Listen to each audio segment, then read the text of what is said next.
My condition likes being ignored as little as I do. I must consume another artifact. And soon.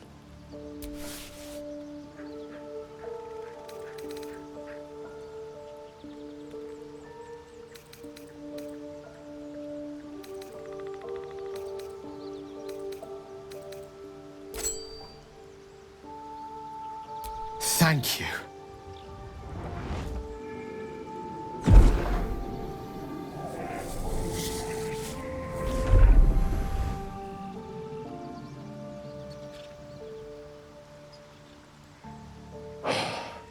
Good gods. I don't know what to make of this. 3 artifacts is a positive glut of magic. Yet my hunger only grows. Listen, I need to speak to you, to all of you.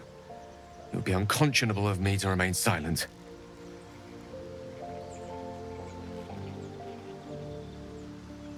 I might just be about to remedy that. You have to know who I was. You have to know who I really am.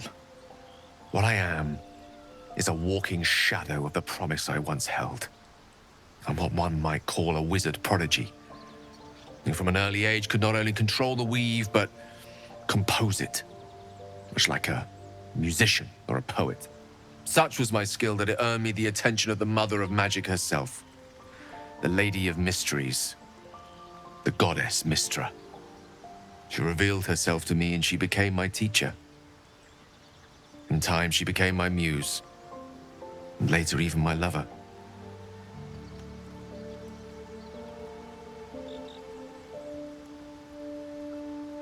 Oh yes, we enjoyed each other's company. Body, mind, and soul. But even so, I desired more. You see, no matter how powerful a wizard we mortals can become, we never scratch more than the surface of the weave.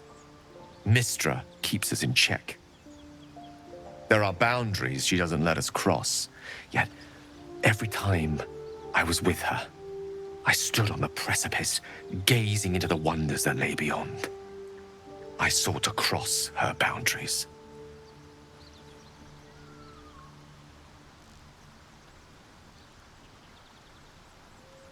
I tried to convince her. I pouted. I pleaded. Swore my ambition was only to serve her better. But she only smiled and told me to be contented. But inconceivable as it seems to me now, I shared a bed with a goddess, and yet I wasn't satisfied. So I sought to prove myself worthy to her instead. We come now to the crux of my folly. Shall I share the story behind it, or would you rather head straight to its sordid finale?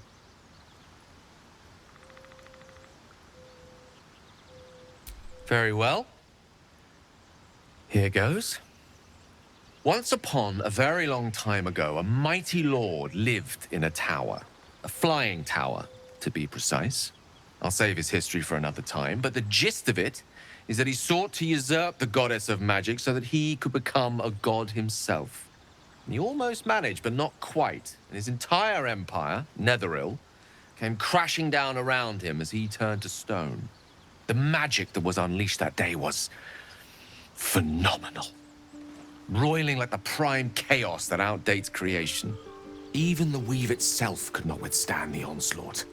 It fractured, then shattered, and all magic was lost to the mortal realms, until the day Mystra returned. She restored the weave, reuniting all its scattered shards. Or so I thought. Until, in the course of my studies, I learned of a book. A Netherese tome in which a piece of the fractured weave had been sealed beyond her reach.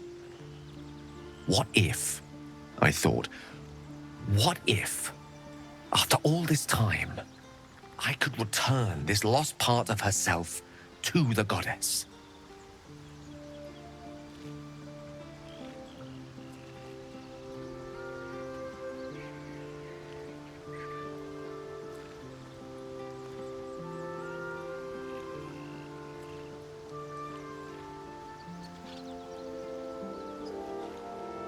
The answer was to try, and the outcome was to fail.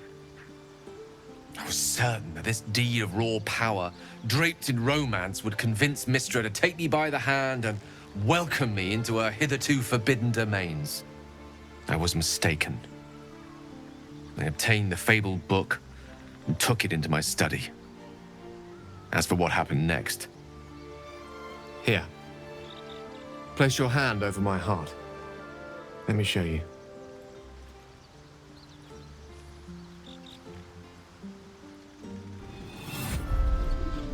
You feel the tadpole quiver as you realize Gale is letting you into the dark. You see through Gale's eyes, staring down the corridors of a dread memory. A book bound and suddenly opened. Inside there are no pages, only a swirling mass of blackest weave that pounces. Its teeth, its claws, it's unstoppable as it digs through and becomes part of you. And gods, is it ever hungry.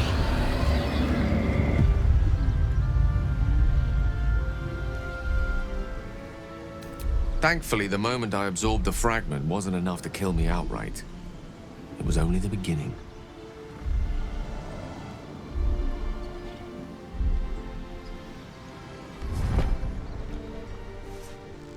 This Netherese blight, this orb, for lack of a better word, is balled up inside my chest. And it needs to be fed. As long as I absorb traces of the weave from potent enough sources, it remains quiet. Were it ever to fully destabilize, however.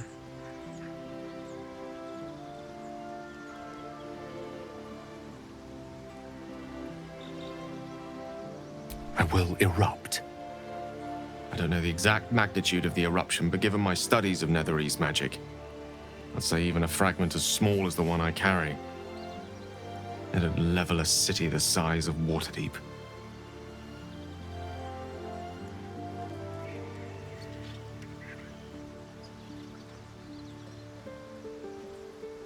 We might chance upon a king's collection of magical artifacts around the corner. We might cross paths with a miracle round the bend. Then again, we might not. All of this, it must feel like a betrayal. Say the word, and we'll part ways.